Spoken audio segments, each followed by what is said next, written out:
Issue. NBC10 at Issue continues. I'm Steve Highsmith. There is a joy that most of us take for granted, as in these socks. It is the Joy of Sox. And now there is an organization with that very name and that very mission. The Joy of Sox has one simple mission: provide clean, dry, new socks to people who are homeless. It collects new socks, raises money for new socks, and distributes socks. With me now is Tom Costello Jr., founder, and as he calls himself, chief socks person at the Joy of Sox. Tom, good to see you. How are you? Nice seeing you again, Steve. Good. Well, now, I said you have a straightforward mission. Is it that simple? Provide new socks for the homeless, Steve. And how did you get started in this? Well, let me ask you a question. When your suit wears out or your clothes get out of style, what do you do with them? You probably donate them to a good cause, right? If they're in good enough condition, yeah. What do you do with your socks? Probably throw them out. You throw them out. So if a homeless person goes to a distribution center, Steve, they probably no socks available.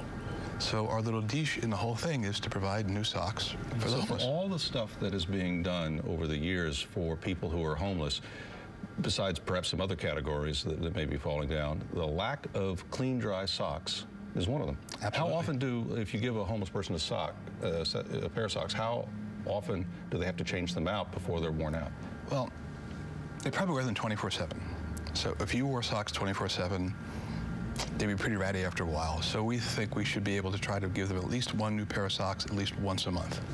But you started this just a handful of years ago, and it's escalating almost every day. More and more people are becoming aware of what you and your colleagues are doing, and you're based in the Philadelphia region. But you started this, you called yourself, you said to me one time that you were a homeless phobe, that you were afraid of homeless people. Oh, absolutely, Steve. I was so homeless phobic that I couldn't walk down, say, Market Street. If there's a homeless person, I'd have to stop and cross over to the other side. It was horrible. And how did that change? Well, ironically, my wife was volunteering at a soup kitchen, and she asked me one year to come down and help. And I was scared.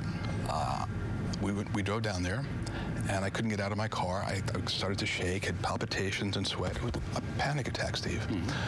So I went inside, and one of the volunteer coordinators asked me to help some of the guys, and this is like facing your worst fear. Somehow I survived. And then on the way home, my wife said that she'd been talking to a podiatrist who mentioned that the homeless have tremendous problems with their feet because they never get socks. It kind of resonated with me. So fast forward a little bit, I finally got up the nerve, went back there with a bag of socks. I got at Costco or Penny's, and I'm handing out socks around this time of the year. Merry Christmas, God bless you. And Steve, this one woman walked up to me and didn't make eye contact, just sort of like this, handed out her bag, and I dropped the socks in. Merry Christmas, God bless you. Nothing, no expression. And she walked away. I was waiting for the next client, and I heard a voice over here that said, "Excuse me, could you please give me another pair of socks for a friend who couldn't be here today?" And she walked back, Steve, made eye contact like we are right now, looked up at me for the first time, and said, "You know, no one has ever given me a pair of socks before." And she started to cry, and I started to cry. And then she reached out to give me a hug, and I'd never touched a homeless person before, and I hugged her back. We kind of both had tears on our face, and they weren't tears of sadness, they were tears of joy. The Joy of Socks. It was my epiphany moment, Steve. And now you have people throughout the country, and it looks like potentially Canada, and I know Afghanistan you've done, who are doing this sock raising program to do the good stuff. But you also have a 1.2 million Happy Toes initiative? Yeah. What is that? Let me tell you what that's about. It's the marketing title for the program in Philadelphia.